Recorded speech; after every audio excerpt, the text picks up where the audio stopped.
A lot of people in the hip-hop community have said that this incident will change hip-hop. This is a really landmark event, tragic event at that, and that the music will probably never be the same. Do you see the direction of Death Row changing? Is there going to be a different type of music put out? Not at all. We're going to do the same thing we've been doing and sell records, like I said before. My main goal is fulfill Tupac's dreams. Snoop Doggy Dogg, also known as Calvin Broadus, Sean Abrams, and McKinley Lee were charged with murder after a series of events that took place on August 25, 1993, that ultimately led to the shooting death of 20-year-old Philip Waldemariam. The shooting took place in the Palm section of Los Angeles at Woodbine Park on Vinton Avenue, which is located down the block from the apartment house in which Snoop lived at the time. Outside Snoop's apartment is where eyewitnesses allege that the victim, Waldemariam, passed by in a car and got into a verbal altercation with Snoop's friend, Abrams, who was hanging out with other members of Snoop's entourage. It appears that Sean Abrams flashed a gang sign at Philip and the two people he was driving with, and as a result, Philip wanted to find out what was going on. No. Let's be very careful. Gang signs were not exchanged. As best we can tell from the testimony, gang signs were thrown from people in the vehicle, specifically by Mr. Waldemariam, whatever the sign is for the Vinton Avenue Buy Yourself Hustlers. Based upon the witnesses' statements in their prior testimony, Sean Abrams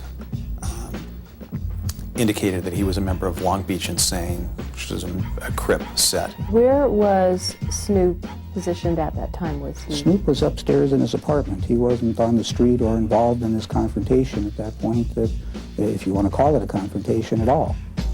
While Snoop openly talks about his past gang affiliation with the Long Beach Crips, his defense discounts any current involvement. However, over the last 2 years, Snoop has been photographed displaying what could easily be interpreted as gang signage, but supposedly is only a representation of his alliance with the rap group The Dog Pound.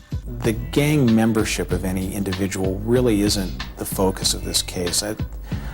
The reason that this case happened has to do more with the mentality on the street. Try to get close and you're bound to get smacked. My little homie Snoop Doggy Dogg has got my back. If somebody disrespects you or you perceive somebody disrespects you, you have to do something to show that person that you are on top, that they shouldn't be messing with you. Reportedly, after the so-called turf confrontation between Abrams and Waldemariam, a car chase followed without Snoop Doggy Dogg, who, according to the defense, was in his apartment getting ready to go to a recording studio.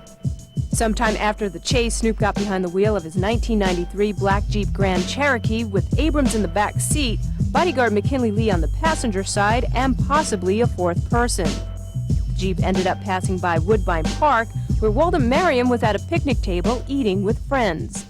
They were sitting there eating, and it appears that Calvin Broadus and the other two defendants were circling the park.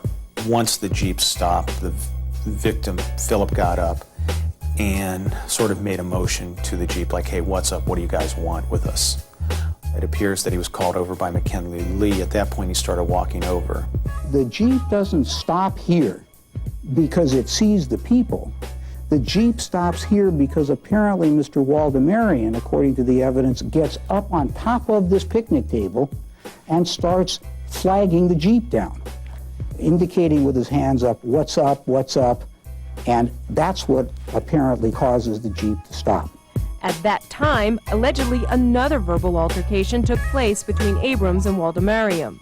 It appears that defendant Lee, McKinley Lee, came out of the car, and by that I mean brought his arm out with the gun at that point, and Philip then turned to run, and at that point the shooting happened.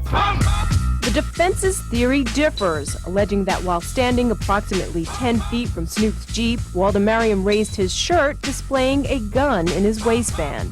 Mr. Lee saw the gun come out of the waistband and be brought up as though it were going to be fired. They have made allegations that Philip had the gun out.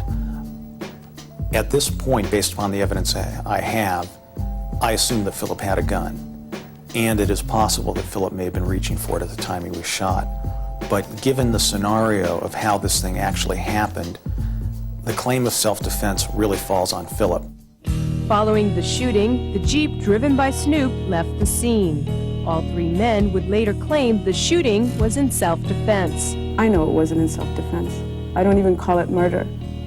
They stole Philip from us. They murdered him. They ambushed him. They sought him out and killed him.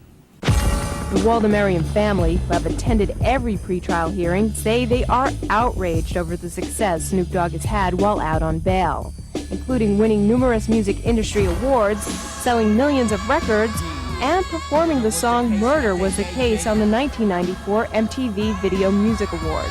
Murder was the case that they gave me. He was rehearsing with a coffin for the show. I think that's very much in poor taste, because our brother is in one, in a real coffin. Murder was the case is outrageous. But I have news for that. Murder is still the case. It's still pending. And all of the attempts to dismiss it are out the window. Murder was the case that they gave me. I'm innocent. I'm innocent.